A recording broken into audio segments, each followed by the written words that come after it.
Hello दोस्तों, मां आहियां मंज़ूर मेमन। असांजो ही सिंध में समाजी सुजाॻी जे हवाले सां उमेद ऐं उत्साह जे उनवान हेठि लेक्चर सीरीज़ जो ही सिलसिलो जारी आहे। अॼु ही इन लेक्चर आहे असांजो लेक्चर नंबर 10 ऐं अॼोके लेक्चर में बि असां साॻियो जेको कल्ह डिस्कस कयोसीं पुठिएं लेक्चर में असां हिन जदीदियत वारे दौर जे बारे में, सो उन ते अॼु वधीक अञा तफ़सील सां डिस्कस कंदासीं ऐं इन दौर जूं जेके मेन कैरेक्टरिस्टिक्स आहिनि ऐं इम्पॉर्टेंट जेकी ॻाल्हियूं आहिनि नुक़्ता आहिनि उन्हनि ते डिस्कस कंदासीं त जीअं असांखे असांजे लाइ ॻाल्हि क्लियर थिए। सो उनजे लाइ ही असां वापसि वञूं था साॻी स्लाइड जेका असां पुठिएं लेक्चर में बीठी हुई। सो ही जदीदियत जो जेको असां ॾिसी आयासीं त इन में इनखे असां चवंदा आहियूं वर्ल्ड व्यू इन दौर जो आहे रीज़न, रेशनलिज़म ऐं रियलिज़म। इनखे असां आल्सो चवंदा आहियूं इंडिविजुअलिज़म। ऐं हिन में ही जेके प्रोमिनेंट फिगर्स हुयूं, नामवर शख़्सियतूं, उन्हनि जा नाला हिते आहिनि। हिन मां थोरो एड कयो आहे, हिनखे थोरो अपडेट कयो अथमि। सो हिन में मां लिखियो त Francis Bacon, John Locke, Berkeley, Hume ऐं ई माण्हू जेके हुआ हिननि शख़्सियतुनि जी इब्तिदा हिननि कई ऐं हिननि चयो त जेको बि असांजो नॉलेज आहे, all our knowledge is derived from experience, यानी असांजे सेंसिस मां असांखे जेको बि नॉलेज हासिल थिए थो उहो असांखे असांजे ह्यूमन सेंसिस जे थ्रू नॉलेज थो। अहिड़ो को बि नॉलेज कोन्हे या ॿियो को अहिड़ो सोर्स कोन्हे कुझु जो नॉलेज कंहिं ॿिए हंधि अचे। जीअं मिसाल तौरु रिवील्ड नॉलेज, रिविलेशन्स या वही जी सूरत में जीअं त हिकिड़ो तस्वर आहे। सो हिननि चयो त न, को बि नॉलेज जो ॿियो को सोर्स कोन्हे, जेको बि ह्यूमन नॉलेज आहे सो उन जे लाइ इहो हिकिड़ो ई सोर्स आहे। त नॉलेज असांखे असांजे सेंसिस मां अचे थो ऐं उन बेस ते असां हिनखे चवंदा आहियूं त उहो नॉलेज जेको एक्सपीरियंस जे थ्रू अचे, जेको थ्रू सेंसिस अचे, त उनखे असां चवंदा आहियूं एम्पिरिकल नॉलेज। ऐं उन ग्रुप खे असां चवंदा आहियूं जेके माण्हू उन एम्पिरिकल नॉलेज आहिनि प्रोपोनेंट, उनखे असां चवंदा आहियूं एम्पिरिसिस्ट। सो ही चार शख़्सियतूं हिन जा इहे आइडिया हुआ। पर हिननि जे भेट में वरी डेकार्ट ऐं Leibniz German philosopher and he was also physics, ऐं हिन जो वॾो कमु थियल आहे न्यूटन सां गॾु कैलकुलस जी ईजाद में। ऐं हिन जो फ़लसफ़े में ही वाज आल्सो फिलोसफर। हिननि ॿिन्ही जो चवणु हो त न सिर्फ़ु एक्सपीरियंस जे थ्रू नॉलेज कोन थो अचे, पर इन खां अलावा बि हिकिड़ा नॉलेज आहे जंहिंखे असां चवंदा आहियूं इनेट नॉलेज, जेको असांजे अंदर में मौजूदु आहे ऑलरेडी, जंहिंजे लाइ असांजे सेंसिस जी ज़रूरत कोन्हे का। ऐं हिननि उन ते पंहिंजा दलील ॾिना आहिनि।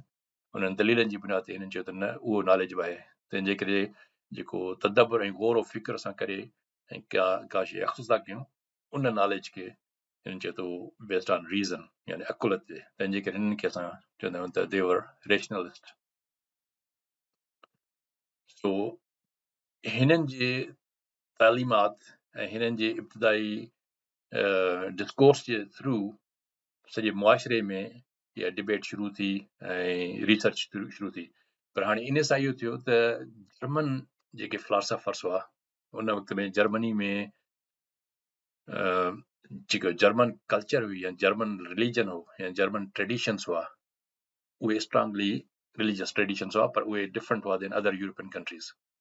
सो हिननि खे इहो जर्मन के जा पोइ जेके फिलोसफर उहे आया उथी ऐं हुनखे पंहिंजे जर्मन कल्चर खे प्रोटेक्ट करण जे लाइ पोइ हुननि वरी अलॻि आर्ग्यूमेंटेशन ॾिनी ऐं इन्हनि ते बहस कयो त इहो छा पॉसिबल आहे त हर नॉलेज सिर्फ़ु एक्सपीरियंस जे थ्रू अचे। ऐं त पोइ हिन में जेको वॾो नालो उहो इमानुएल कांत जो। ऐं इमानुएल कांत जो नज़रियो इहो हो त हिन चयो त न, नॉलेज जेको आहे सो हिकिड़ो अहिड़ो बि नॉलेज आहे जंहिंखे असां चऊं था त जेको इंडिपेंडेंट ऑफ एक्सपीरियंस आहे, यानी सेंसिस जी ज़रूरत न आहे, सेंसिस खां अलावा बि हिकिड़ो नॉलेज आहे। ऐं उनखे नॉलेज खे हिन चयो अप्रायरी नॉलेज, या हिनखे चई प्योर नॉलेज। सो उहो प्योर नॉलेज आहे जेको एक्सपीरियंस खां सवाइ असां वटि इंडिपेंडेंट मौजूदु आहे। सो इन ते हिन जो किताबु लिखियलु आहे, जेको तमामु फेमस किताबु आहे वर्ल्ड में, उहो आहे the critic of pure reason, हिन ख़ालिस अक़लियत ते तनक़ीद जो तनक़ीदी जाइज़ो। सो इन में वॾी हिन डिबेट कई आहे ऐं हिन में वॾी आर्ग्यूमेंटेशन ऐं कांत जी आहे। ऐं कांत जो हिकिड़ो वॾो कंट्रीब्यूशन इहो आहे त हिन हिकिड़ो ॾिनो the theory of knowledge, the theory of knowledge, ऐं उहो हिन जो ॾाढो ज़बरदस्त कंट्रीब्यूशन आहे टुवर्ड्स द नॉलेज, ऐं हुन में हिन आर्ग्यूमेंटेशन कयो आहिनि। सो एनीवेज़ इहे इन्हनि माण्हुनि जे, इन्हनि फिलासफ़रनि जे तालीमात जो इहो फ़ाइदो थियो त हाणे उन वक़्त जे सोसाइटीज़, यूरोपियन सोसाइटीज़ नेचर खे एक्सप्लोर करणु शुरू कयो, ऐं पोइ वॾियूं साइंसी खोजनाऊं थियूं, वॾियूं साइंसी तहक़ीक़ात थियूं, ऐं इन्हनि थिंकर्स खे पोइ असां चवंदा आहियूं त देवर दी इहे रोशन ख़्याली जा प्रचारक हुआ। सो एनलाइटनमेंट थिंकर्स, ऐं इन्हनि एनलाइटनमेंट थिंकर्स जी तालीमात जो नतीजो आहे त यूरोप में जदीद साइंस जे तक़रीबन सभई साइंस जूं जेके बि ब्रांचिस आहिनि उन्हनि जो हिननि बुनियाद रखिया। So the Enlightenment thinkers, they laid the foundations of all the major branches of science. पोइ इन सां छा थियो, इन सां इहो थियो त जीअं जीअं नयूं खोजनायूं आयूं ऐं नयूं दरियाफ़्तूं थींदियूं आहियूं त पोइ इन अकुलियत ऐं इंडिविजुअलिज़म खे, इनफरादियत खे जॾहिं लागू कयो वियो रिलीजन ते, त पोइ मज़हब जी इजारादारी घटिजणु शुरू थी वई ऐं माण्हुनि पाण ते भाड़णु शुरू कयो, इंसाननि ते भाड़णु शुरू कयो, ऐं बीमारियुनि जा इलाज हुननि दरियाफ़्त कया, हुनजा रीज़न्स मालूम कया त बीमारियूं छो थियूं थियनि ऐं ही काइनात कीअं थी हले। त न्यूटन जहिड़ा माण्हू आया, न्यूटन जहिड़ा वॾा वॾा ब्रेन उहे मैदान ते आया, गैलीलियो खां पोइ न्यूटन, त हिननि इहा काइनात में जे स्ट्रक्चर, काइनात जे में जेके हे प्लानेट्स आहिनि उन्हनि जी हरकत जे बारे में हिननि खोजना कई त ही जिस्म जेके आहिनि से इहे मूवमेंट कीअं था कनि, हीअ हरकत कीअं थी थिए, हिकु शइ ॿी जाइ तां कीअं थी वञे, ऐं हीअ जेके सिज चंड तारा मथे हलनि था, इहे इन्हनि जो जेको आहे सो मोशन्स खे हिननि कैलकुलेट करण जी कोशिशि कई, जामेट्री ऐं मैथमेटिक्स जे खे इस्तेमालु कंदे। पोइ न्यूटन ऐं गैलीलियो, हिननि गैलीलियो त इहो फाउंड कयो त जेका बि शइ मथां धरती ते किरे थी, उहे हर शइ पोइ उन वज़न केॾो बि हुजे पर सभु साॻी रफ़्तार सां ज़मीन, साॻी तेज़ी सां, रफ़्तार न पर साॻी तेज़ी सां ज़मीन तरफ़ किरनि थियूं। ऐं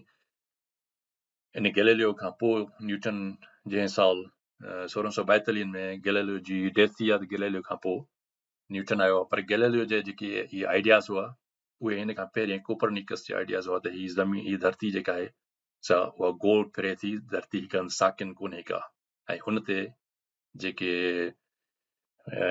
क्रिश्चियनिटी में, ईसाइत में जेके नज़रिया हुआ ऐं हिन जे बाइबल में त न धरती जेका आहे सो मर्कज़ आहे ऐं धरती साकिन आहे, त इहो उन जे ख़िलाफ़ सम्झो हिकिड़ी मुतज़ाद ॻाल्हि हुई, जंहिंजे करे हिन ते काफ़ी सज़ाऊं ॾिनियूं, हिनखे नज़रबंदि कयो। सो बहरहाल उन जे बावजूदि साइंस जो एतिरो असरु थियो जो आस्ते आस्ते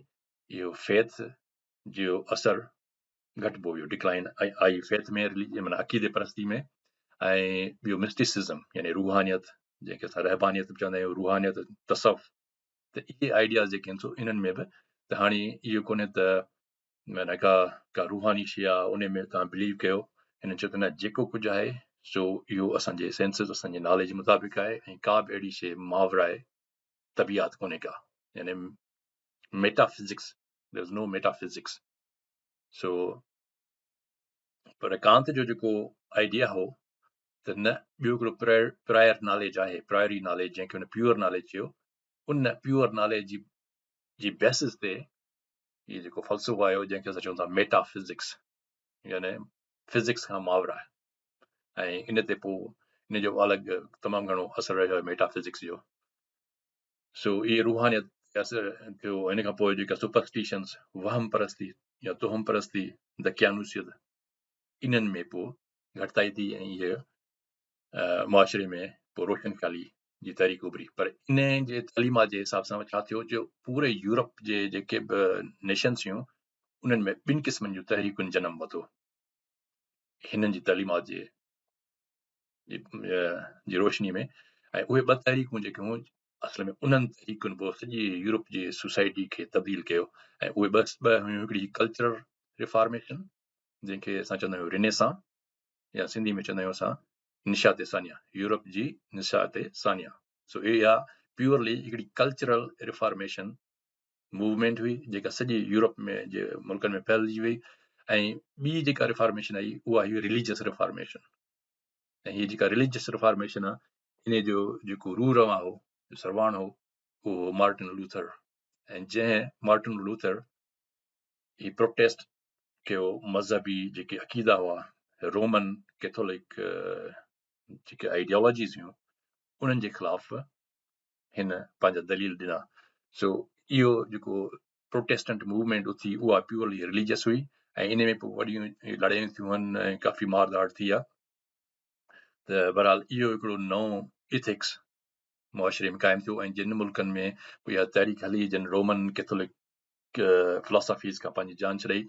उहे रिलेटिवली ॿियनि सोसाइटीज़ यूरोपियन सोसाइटीज़ खां वधीक उन्हनि तरक़ी कई उहे मॉडर्नाइज़ थिया आहिनि ऐं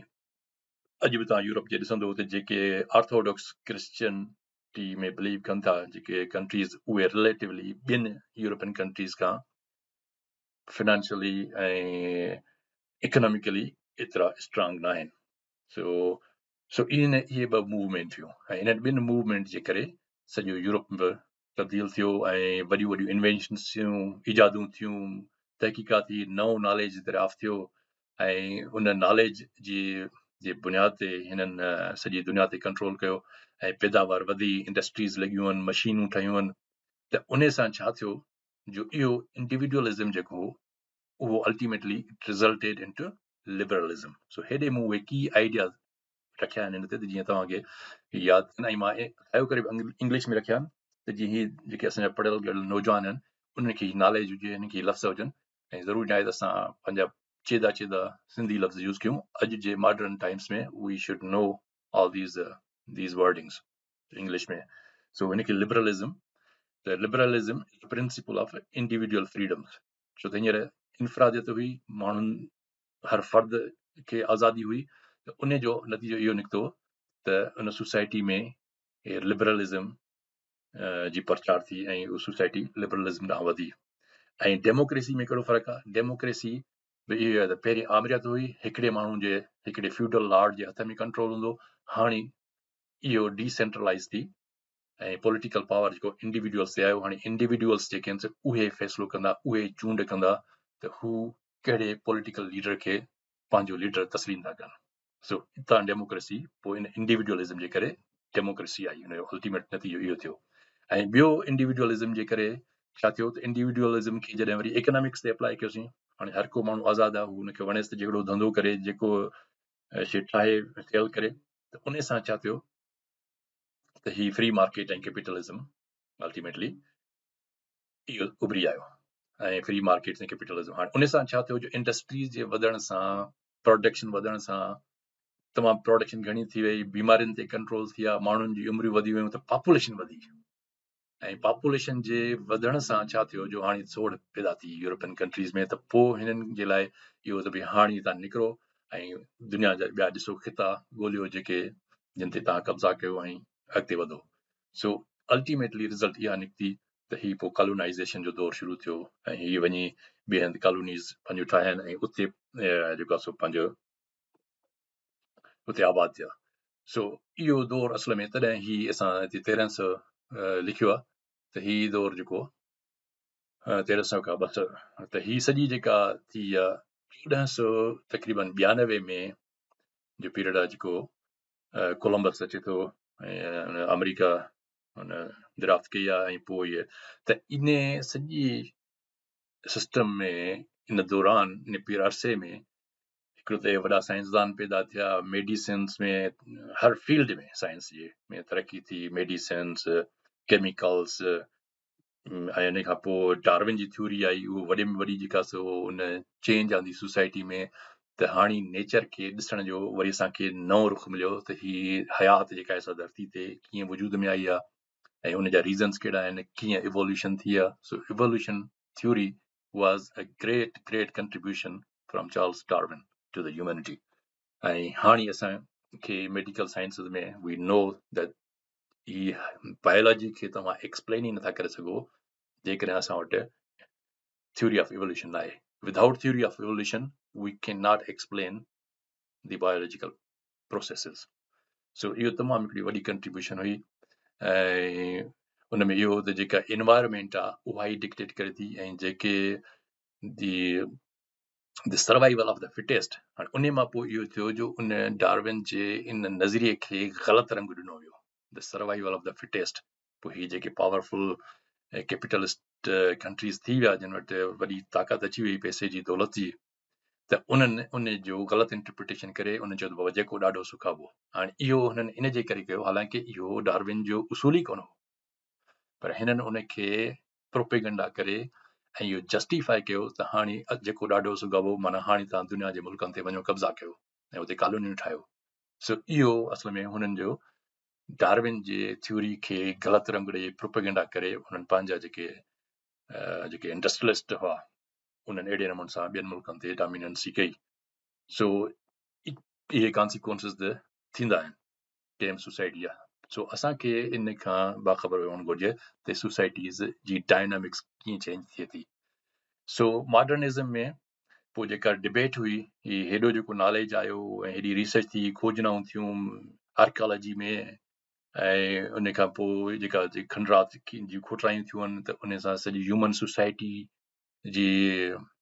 क़दीम जेके सोसाइटीज़ हुयूं उन्हनि जे बारे में ॼाण थी त उहे कीअं रहंदा हुआ त अहिड़े नमूने सां ऐं जीअं इंडस्ट्रियलाइज़ेशन वधी आहे ऐं त टिनि क़िस्मनि जी आइडियोलॉजीज़ इन असांजी दुनिया में उन वक़्तु पोइ इन्हनि डायनामिक्स जी चेंज जे करे उहे पैदा थियूं माना फ्यूडलिज़म त ख़तमु थी वियो जागीरदारी ख़तमु थी वई उन जी जाइ ते एनलाइटनमेंट जो दौरु शुरू थियो रीज़न ऐं रेशनलिज़म जो पर उन सां जॾहिं इंडस्ट्रियलाइज़ेशन थी त इंडस्ट्रियलाइज़ेशन जे नतीजे में वरी छा थियो जो टिनि क़िस्मनि जी फिलोसॉफीज़ दुनिया में उभरी आयूं हिकिड़ो फाशिज़म ॿियो कैपिटलिज़म ऐं टियों सोशलिज़म सो कैपिटलिज़म जे अचण सां हिननि ईजादुनि जे अचण सां इंडस्ट्रीज़ जे लॻण सां प्रोडक्शन वधी त पोइ कुझु कंट्रीज़ जेके तमामु पावरफुल थी विया त उहे फाशिस्ट थी विया ऐं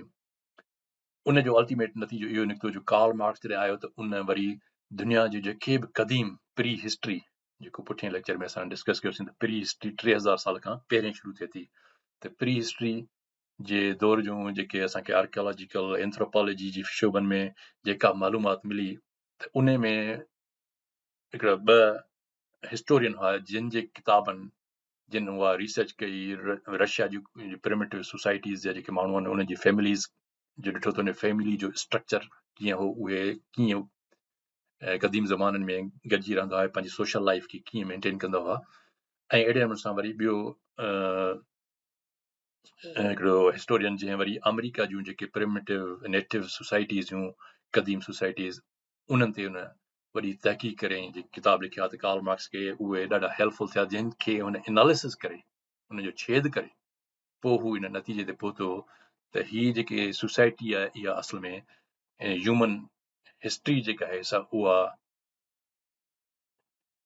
बुनियादी तौर ते हिकिड़ी तबक़ाती जिदोजहद आहे ऐं उहा तबक़ाती जिदोजहद जा सिर्फ़ु ॿ ग्रुप आहिनि हिकिड़ो आहे पावरफुल ताक़त जंहिंखे तव्हां सरमाएदार चयो ऐं ॿियो आहे मज़लूमियत पोरियत तबिको सो उन्हनि ॿिनि क्लास सिस्टम्स खे उन एनालिसिस जे बुनियाद ते हीअ पोइ पंहिंजो जेको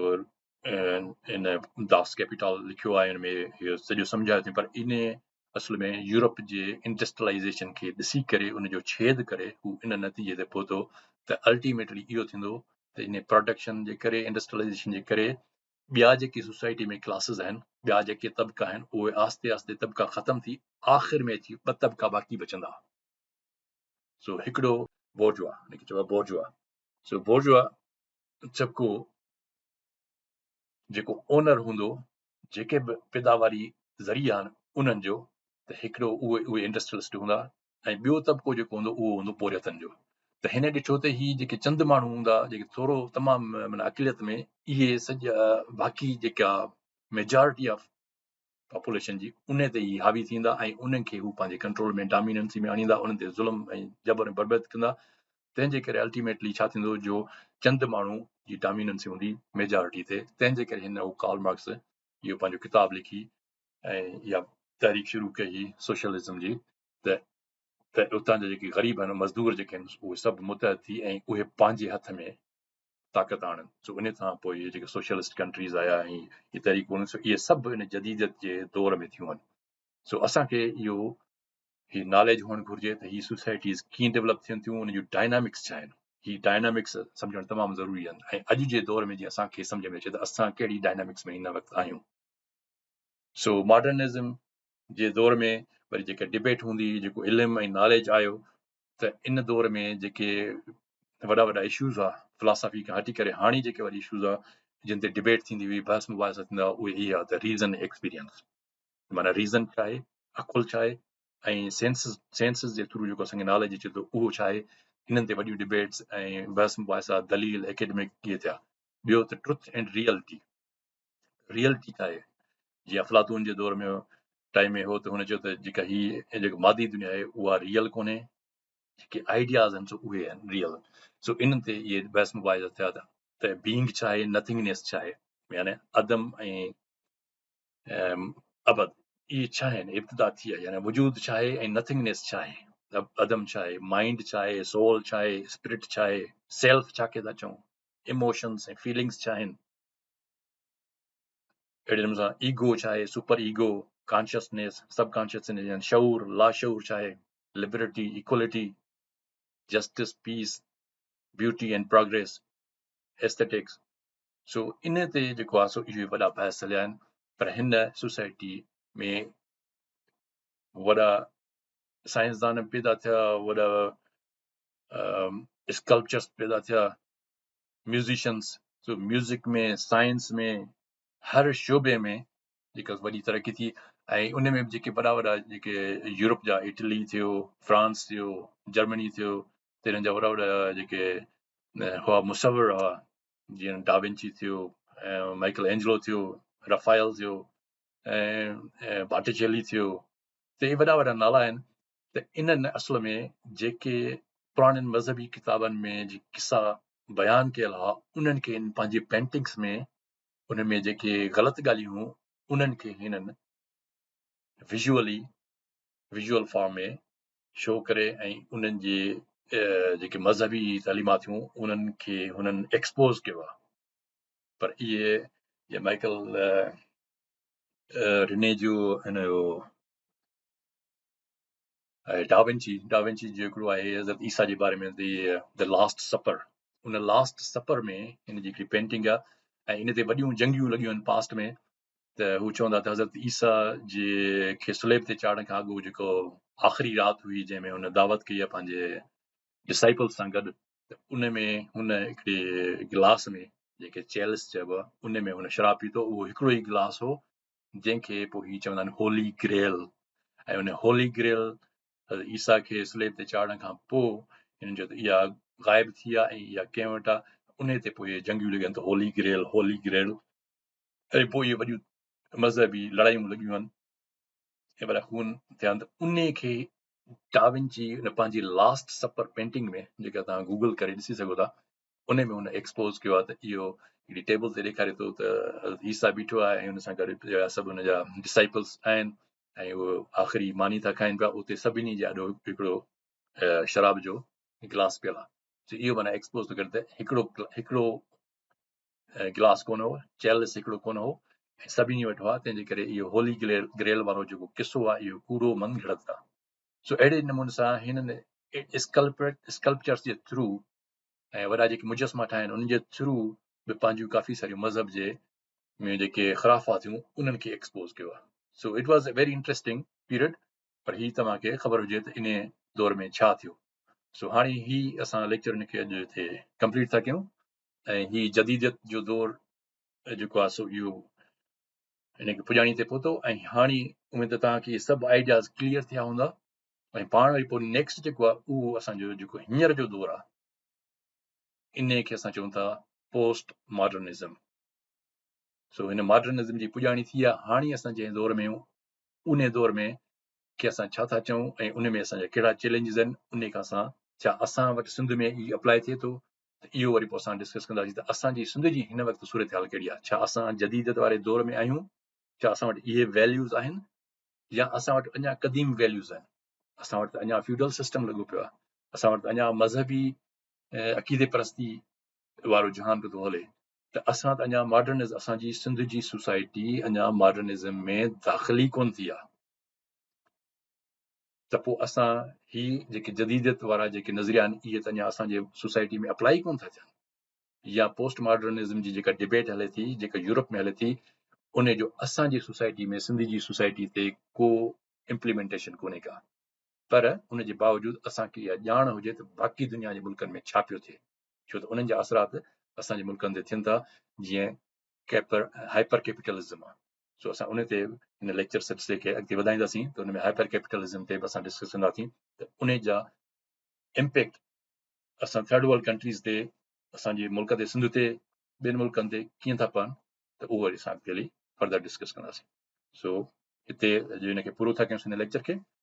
तक़रीबन 25 मिंटनि जो थी वियो आहे, ऐं पोइ पाण हाणे वठूं था इजाज़त।